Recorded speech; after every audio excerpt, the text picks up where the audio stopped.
Oração da Manhã. Comece seu dia na presença de Deus. Oração da Manhã com Dom Adair José Guimarães, Bispo da Diocese de Formosa, Goiás.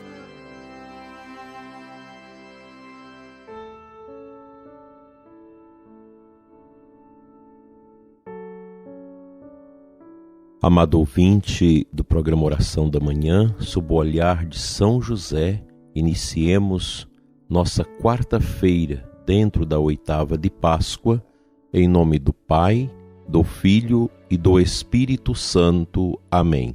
Ó Deus, que nos alegrais todos os anos com a solenidade da ressurreição do Senhor, concedei-nos pelas festas que celebramos nesta vida, chegar às eternas alegrias. Por Cristo nosso Senhor. Amém. Que o seu dia seja na luz, na bênção e na paz do ressuscitado que vive entre nós. Quão belo esse tempo de Páscoa! Esta semana de oitava pascal é como se fosse um único dia em que nós celebramos intensamente a verdade mais profunda da nossa fé. Cristo ressuscitou, está vivo no meio de nós. Agradeço a todos vocês pelos votos de Feliz Páscoa, pelas mensagens.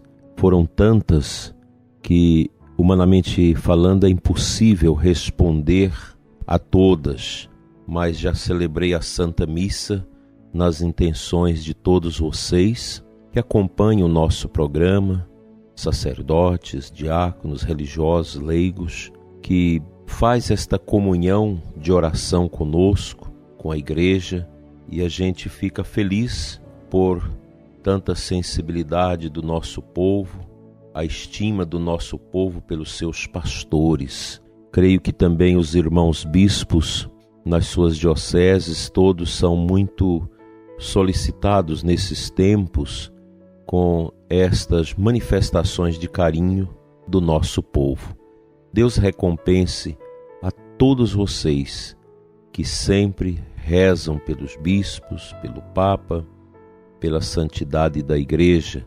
E nesse tempo de Quaresma que vivemos, foram muito intensas as orações, tendo em vista esse tempo difícil que nós estamos atravessando, que exige de nós muita disposição de alma, de coração, para vivermos a solidariedade com os que sofrem, com os que estão no fronte de trabalho para salvar as vidas. Agradeço a Deus pelo dom da oração de todos vocês nestas intenções.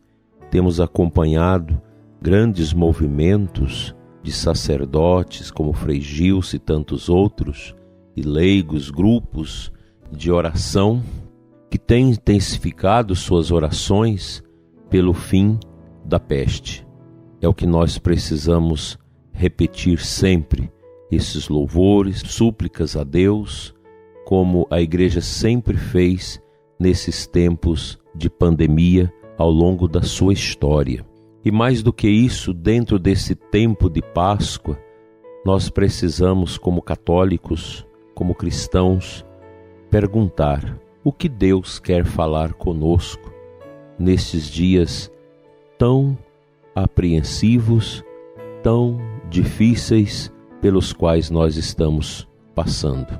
Não podemos maldizer, não podemos entrar no desespero, mas numa simplicidade e harmonia de fé, perguntar o que Deus quer de nós, da igreja, das famílias, de cada um em particular. Com certeza, uma mensagem o Senhor quer dar aos nossos corações. O Papa Francisco já nos alertou que, após uma situação de pandemia como esta que nós estamos atravessando, as pessoas não podem ser as mesmas de antes, precisam ser melhores.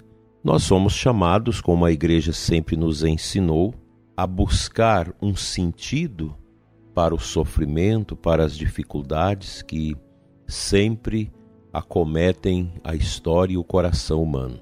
O Papa São João Paulo II escreveu uma carta muito importante sobre o sofrimento humano, que vale a pena a gente ler.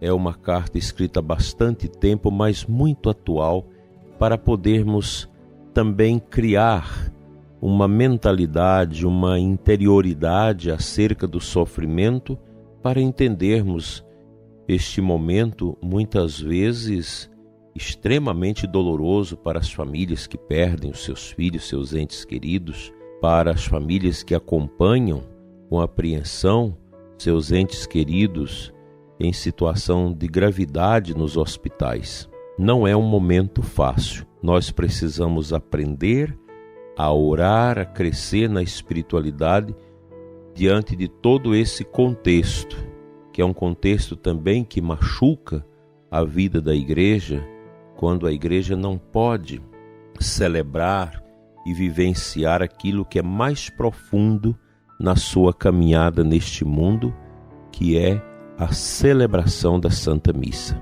Que o bom Deus nos ajude a olhar para esta realidade tão opaca, tão difícil, com um olhar de esperança, de misericórdia, de solidariedade e, sobremaneira, um olhar de mudança. Que nós sejamos capazes de mudar muita coisa em nossas vidas, viver mais simples, aprender a gastar menos, a ajudar mais o próximo, enfim, aprofundar mais a nossa fé. Esses movimentos nem sempre são visíveis no contexto atual. Então cabe a mim, cabe a você dar testemunho desta visão cristã do momento a partir desta vitoriosa Páscoa de Jesus sobre a morte e a obscuridade do mundo. Vamos à palavra de Deus.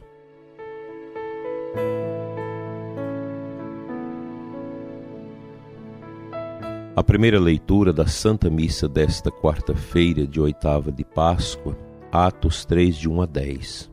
No final desta leitura, nós lemos o seguinte: o povo todo viu o homem andando e louvando a Deus, e reconheceram que era ele o mesmo que pedia esmolas sentado na porta formosa do templo, e ficaram admirados e espantados com o que havia acontecido com ele. Esta leitura relata para nós o milagre dos apóstolos em relação àquele homem que era deficiente físico, não conseguia andar. Ele estava à porta do templo, tirando as suas esmolas. Quando entra os apóstolos Pedro e João no templo, este pobre suplica por uma esmola. E eles dizem: ouro e prata não temos, mas o que temos nós te damos. Em nome de Jesus, levanta e anda. E ali ocorreu o milagre, que todos ficaram espantados com o poder que os apóstolos transmitiram àquele homem para que ficasse curado.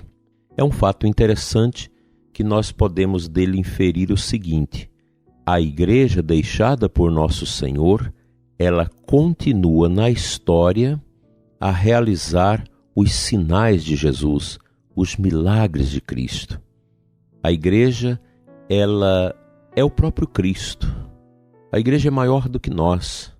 A igreja é maior do que as estruturas visíveis que nós podemos contemplar nela, seja as estruturas físicas, seja a estrutura humana. A igreja é maior do que isso, porque ela é a manifestação do ressuscitado. E nós inserimos nossas vidas na igreja através do batismo. E os batizados, os que receberam essa graça de serem configurados a Cristo, eles são chamados a dar continuidade aos sinais de Nosso Senhor. Por isso, a igreja ela continua sendo esta grande bênção para a humanidade. A igreja ela é esse hospital de campanha espiritual que salva as vidas, que leva o conforto, que santifica as almas através dos sacramentos, através da sua pregação e das suas estruturas de caridade. Portanto, tenhamos presente este olhar bonito sobre a igreja que continua.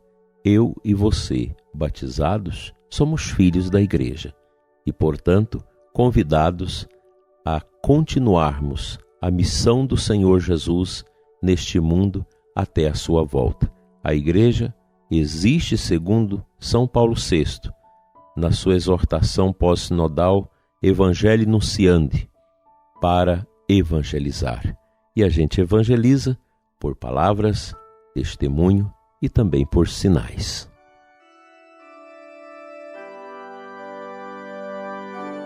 No 6º dia da novena da Divina Misericórdia, no Diário de Santa Faustina, no número 1220, traz a intenção da novena deste dia.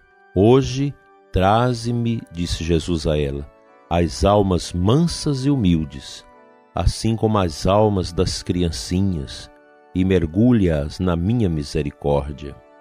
Essas almas são as mais semelhantes ao meu coração.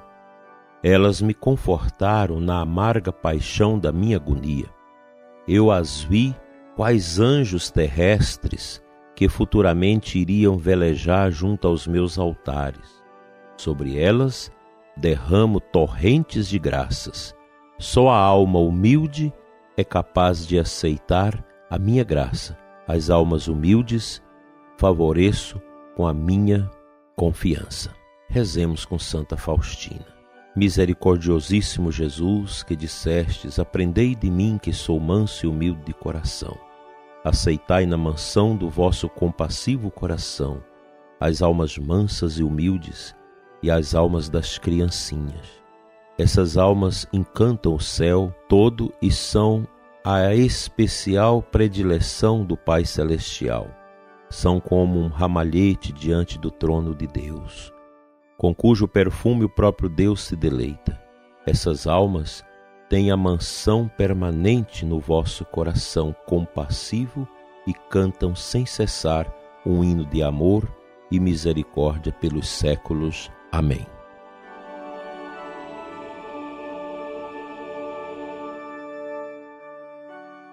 Pela intercessão da Virgem Maria e de São José, seu castíssimo esposo, venha sobre você e sua família, sobre os seus trabalhos, a bênção de Deus Todo-Poderoso, Pai, Filho e Espírito Santo. Amém.